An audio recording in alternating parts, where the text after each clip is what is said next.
do'st bo'ladimi, yaqin inson bo'ladimi, sinfdosh bo'ladimi, farqi yo'q. Shu mani hayotimda bor insonlarni juda ko'pidan men lat yeganman.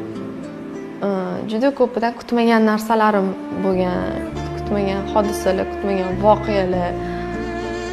Borgan sari inson в итоге o'zi qolar ekan. Shu narsani bildim o'zim uchun. Yig'lab ketdi. Yig'lavering.